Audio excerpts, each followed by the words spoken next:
तो आज हम बात करेंगे अणु की। और अणु को समझने से पहले हम परमाणु के बारे में थोड़ा सा और पढ़ लेते हैं। परमाणु में आपने देखा कि केंद्र में नाभिक होता है। परमाणु के केंद्र में क्या होता है? नाभिक होता है।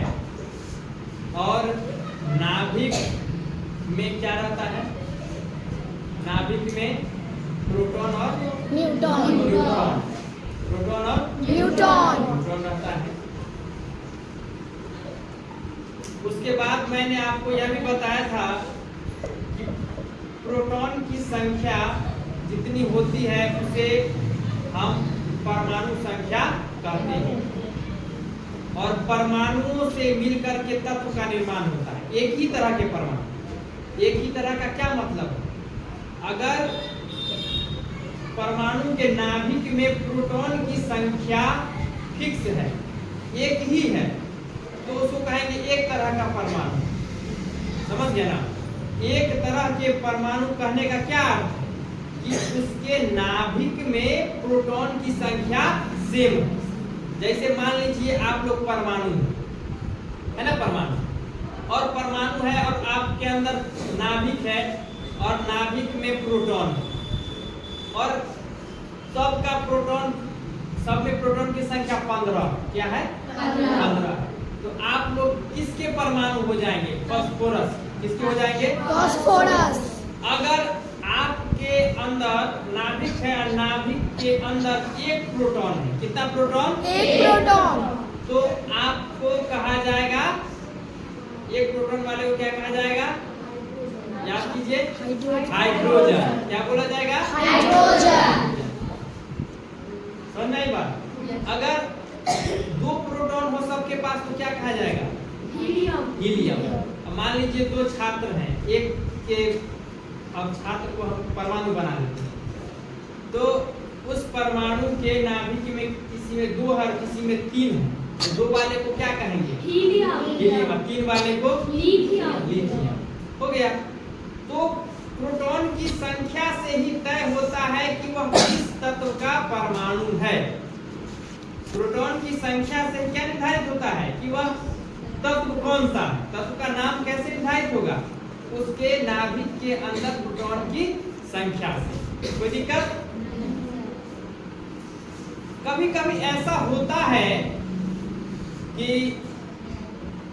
एक ही तत्व के परमाणुओं के केंद्र में प्रोटॉन की संख्या तो सेम रहेगी, क्योंकि एक तत्व का मतलब क्या? कोई भी तत्व है तो उसके अंदर जितने भी परमाणु होंगे उसमें प्रोटॉन की संख्या समान हो। कोई दिक्कत?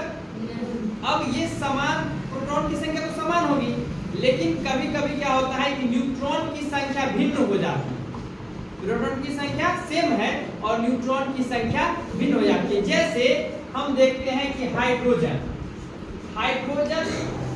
ये देखिए, एक ये बात, हाइड्रोजन के केंद्र में एक प्रोटॉन तो है ही, है ना? एक और ये बना रहे हैं, ये भी हाइड्रोजन है और इसके अंदर भी कितना प्रोटॉन है? एक है। एक और परमाणु है हाइड्रोजन का, इसके अंदर भी कितना है? एक प्रोटॉन। तो तीनों के अंदर एक एक प्रोटॉन है। अब न्यूट्रॉन को हम दिखाते हैं। एक ऐसा है जिसके पास कोई न्यूट्रॉन नहीं है। दूसरे में एक न्यूट्रॉन को हम स्टार से दिखा रहे हैं। इसमें एक न्यूट्रॉन और इसमें 2 न्यूट्रॉन है। कितने न्यूट्रॉन है? 2 न्यूट्रॉन।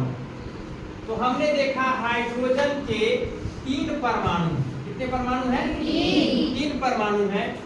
एक में कोई भी न्यूट्रॉन नहीं है, न्यूट्रॉन की संख्या 0। एक में एक न्यूट्रॉन और दूसरे में 2 न्यूट्रॉन। तो एक हाइड्रोजन, जैसे ये सब हाइड्रोजन एटम है। ये सब क्या है? Hydrogen atom. ये सब क्या है? Hydrogen atom. तो इसमें यहाँ पर हम देखते हैं कि इसमें एक ऐसे मान लेते हैं, इसमें यहाँ 2 है और इसमें एक है, इसमें 3 और 1। अब देखिए इसका मतलब हम समझाते हैं आपको। नीचे बता रहा है प्रोटॉन की संख्या, नीचे क्या बता रहा है? प्रोटॉन की संख्या। प्रोटॉन की संख्या। तो सब में प्रोटॉन कितना है? एक है। और ऊपर में देखिए तो इसमें कण कितने हैं, यानी एक प्रोटॉन है तो एक लिख दिया हमने, इसके अंदर कितने कण हैं? दो। इसके अंदर कितने कण हैं? 3। तो ऊपर जो रहेगा उसमें प्रोटॉन और न्यूट्रॉन दोनों की संख्या को जोड़ करके हम लिखते हैं। तो हमने देख लिया हाइड्रोजन जो तत्व है उसके परमाणु के केंद्र में नाभिक है और नाभिक में अलग अलग संख्या में न्यूट्रॉन है, लेकिन प्रोटॉन तो सेम है। तो इस तरह के जो परमाणु होते हैं इन्हें हम आइसोटोप्स बोलते हैं। क्या बोलते हैं? आइसोटोप्स। किसका आइसोटोप्स ये है? किनके आइसोटोप्स? हाइड्रोजन। ये आइसोटोप्स हाइड्रोजन के हैं। किसके हैं? हाइड्रोजन के हैं। हिंदी में समस्थानिक बोलते हैं। हिंदी में क्या कहते हैं? समस्थानिक बोलते हैं। तो हम देखते हैं कि ये तीनों हाइड्रोजन के समस्थानिक हैं, यानी आइसोटोप्स हैं। आइसोटोप समझ गया ना? इसकी परिभाषा हम क्या लिखेंगे? एक ही तत्व के वे परमाणु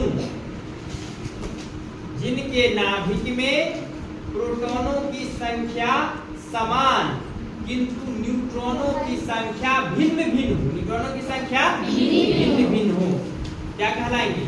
समस्थानिक। समझ आ गया? आप लोग लिख लीजिएगा, लिख करके लाइएगा इसकी परिभाषा। मैंने आपको समझा दिया है, आपको लिख करके अगले दिन लाना है। एक बार मैं फिर बता देता हूँ, ध्यान दीजिएगा।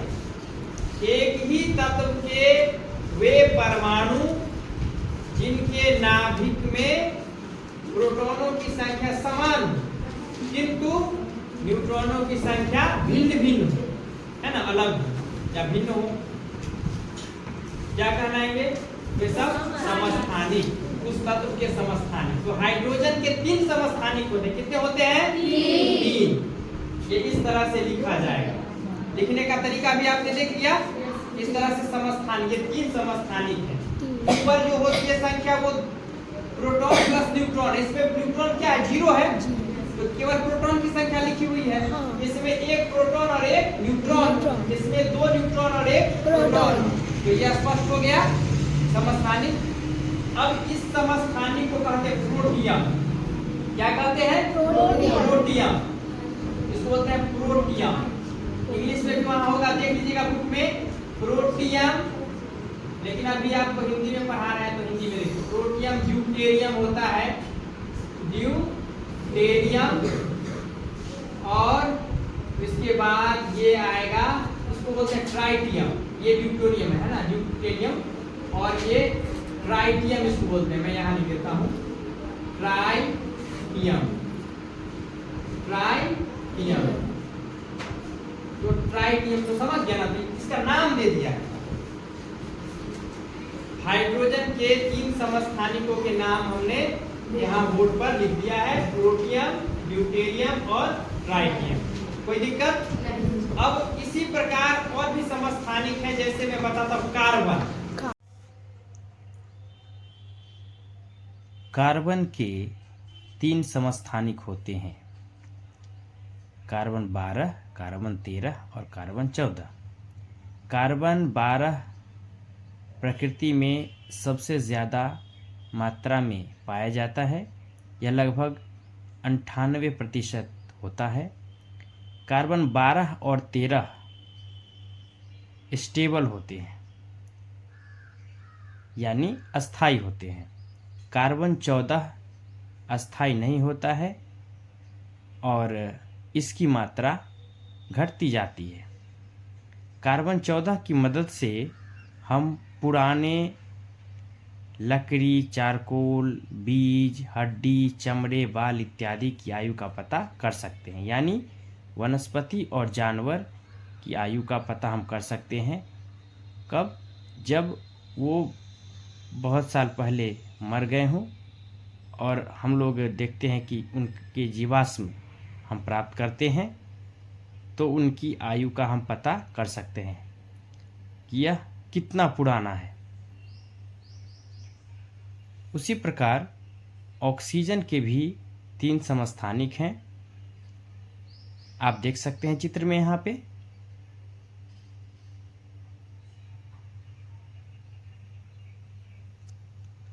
कार्बन के 2 समस्थानिक, एक C12 और एक C14।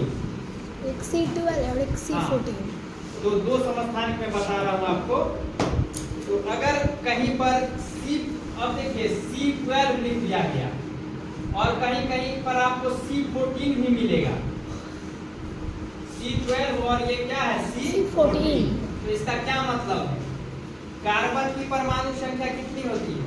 कार्बन की परमाणु संख्या 6। हाँ, बहुत अच्छा, 6। तो यहाँ पे 6 लिख देंगे और यहाँ भी क्या लिख देंगे 6, क्योंकि परमाणु कार्बन है तो प्रोटॉन की संख्या 6 ही रहेगी, है ना। और न्यूट्रॉन की संख्या भिन्न हो सकती है। तो यहाँ पर 12 है टोटल, यानी न्यूट्रॉन प्लस प्रोटॉन। और यहाँ पर कितना है 14, यानी 6।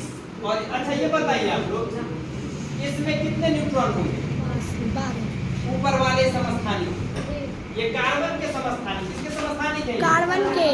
इसमें कितना न्यूट्रॉन है ऊपर वाले में? ध्यान दीजिए, न्यूट्रॉन में पूछ रहा हूँ, टोटल नहीं। 6 होंगे, क्योंकि 12 में से 6 घटा लेंगे ना, प्रोटॉन है ना, बाकी 6 तो प्रोटॉन है, तो 6 न्यूट्रॉन होंगे तो ना 12 पूरेगा, है ना। 12 में से 6 घटा लेंगे ना, तो ये हुआ। और देखिए 14 है, तो यहाँ देखिए 6 है प्रोटॉन, तो 14 में से 6 को घटाएंगे तो क्या हो जाएगा? 8 होगा। तो न्यूट्रॉन की संख्या कितनी हो गई? 8। न्यूट्रॉन की संख्या 8। देखिए यहाँ पर ये ऊपर वाला होता है N+P। क्या होता है? N+P। N+P। और नीचे वाला क्या होता है? केवल P होता है। क्या होता है? P। तो ऊपर वाले को हम द्रव्यमान संख्या भी कहते हैं। तो इस तरह से अगर किसी तत्व का संकेत लिखा हुआ रहे तो हम समझ जाएंगे कि ऊपर क्या है? द्रव्यमान संख्या, नीचे क्या रहेगी? परमाणु संख्या। नीचे परमाणु संख्या, ऊपर द्रव्यमान संख्या। द्रव्यमान संख्या का मतलब हुआ क्या? प्रोटॉन की संख्या और न्यूट्रॉन की संख्या का योगफल। क्लियर? किसी को कोई दिक्कत है इसमें? नहीं। नीचे है परमाणु संख्या, ऊपर है द्रव्यमान संख्या, है ना। तो ये हमको समझ जाना है। तो कार्बन जो ये समस्थानिक है ना कार्बन के, इसके बहुत सारे यूज होते हैं। जैसे कि पुराने, अगर कोई पुरानी लकड़ी मिल गई, वर्षों पुरानी लकड़ी, तो उस लकड़ी का हम लोग आयु ज्ञात कर सकते हैं, कितना साल पहले है, कितना मैंने कह सकता है कि सैकड़ों साल पहले अगर लकड़ी है तो उसमें हम उसका एज पता कर सकते हैं। कार्बन 14 जो है, इससे जो पुरानी लकड़ियां हैं उनका हम एज ज्ञात कर सकते हैं, कितने सैकड़ों साल है, हजारों साल पुरानी लकड़ी है ना। कार्बन 14 जो होता है उसकी मात्रा धीरे धीरे घटती है ना। किसी पेड़, मान लीजिए कोई जिंदा पेड़ है, अब पेड़ सूख गया और उसके बाद सूख गया और कहीं पर दब गया मिट्टी के अंदर, वर्षों तक, सैकड़ों वर्षों तक वो दबा रहा, फिर कभी वैज्ञानिक उसको निकालेगा, मिला, फिर उसमें कार्बन 14 की मात्रा चेक करेगा, तो उसमें कितनी मात्रा घट गई है, इससे पता चल जाएगा कितना साल पुराना है ना। कार्बन 14 जो है वो घटता है ना, उसके बारे में हम बताएंगे डिटेल में। क्या पढ़ेंगे आप? संभारित। संभारित को क्या बोलते हैं? आइसोबार। ये आर्गन है, ये 40 है इसका। ये क्या है? 40 क्या है? क्या कहेंगे 40? 40 क्या है इसका? मास नंबर, द्रव्यमान संख्या, यही ना है द्रव्यमान संख्या। 40 क्या है? आप बोलते नहीं है, द्रव्यमान। बोलने में कंजूसी नहीं करनी है। 40 है द्रव्यमान संख्या। और आर्गन की परमाणु, देखिए आर्गन की परमाणु संख्या 18। आप सबको याद कर लेना है, हाइड्रोजन से लेकर के कैल्शियम तक जितने भी तत्व हैं लगातार उन सब का आपको क्या याद कर लेना है? परमाणु संख्या। देखिए आर्गन का हो गया 18 से 18 है और ये 40 है। और कैल्शियम का भी देखते हैं, कैल्शियम का भी 40 होता है और कैल्शियम की परमाणु संख्या 20। अब देखिए ये अलग अलग तत्व हैं कि एक ही तत्व है? अलग अलग अलग अलग है। परमाणु संख्या भिन्न है, परमाणु संख्या भिन्न है। क्योंकि तत्व अलग होंगे तो परमाणु संख्या भी भिन्न होंगे। कंफर्म है? हाँ। लेकिन इनका वजन समान। वजन समान कैसे है? क्योंकि इसमें जितने न्यूट्रॉन प्लस प्रोटॉन है इसमें भी न्यूट्रॉन प्लस प्रोटॉन है। और आपको मैंने बताया था कि इलेक्ट्रॉन का वजन 9 के बराबर होता है। जो वजन होता है मुख्य रूप से वो किसका होता है? न्यूट्रॉन और प्रोटॉन का। तो संख्या बराबर तो वजन बराबर न है। संख्या दोनों में 40-40 है तो वजन भी बराबर है। और वजन बराबर है इसलिए कहते हैं समभारिक। क्या बोलते हैं? समभारिक। भार बने लोग वजन भी समझते हैं, समझते हैं ना, इसलिए नाम है समभारिक। तो नाम से स्पष्ट हो गया। समभारिक का मतलब वजन समान होगा। वजन समान है मतलब क्या? द्रव्यमान संख्या सेम है, 40 इसका भी है 40 उसका भी है, लेकिन तत्व अलग है क्योंकि परमाणु संख्या अलग है। तत्व अलग है क्योंकि परमाणु संख्या अलग है। तो हम कहेंगे विभिन्न तत्वों के एक तत्व के नहीं, यहाँ कहेंगे विभिन्न तत्वों के परमाणु, वे परमाणु जिनकी परमाणु संख्या क्या होगी? भिन्न होगी, विभिन्न तत्व है लेकिन द्रव्यमान संख्या समान। द्रव्यमान संख्या समान हो क्या कहलाते हैं? समभारी कहलाते हैं। क्या कहलाते हैं? तो आप लोग फिर इस डिफिनेशन को लिख करके लाएंगे। समभारी किसे कहेंगे? विभिन्न तत्वों के वे परमाणु जिनकी परमाणु संख्या भिन्न हो लेकिन उनकी द्रव्यमान संख्या क्या हो? समान हो। क्या कहेंगे? समभारी। आइसोबार्स है। कोई दिक्कत?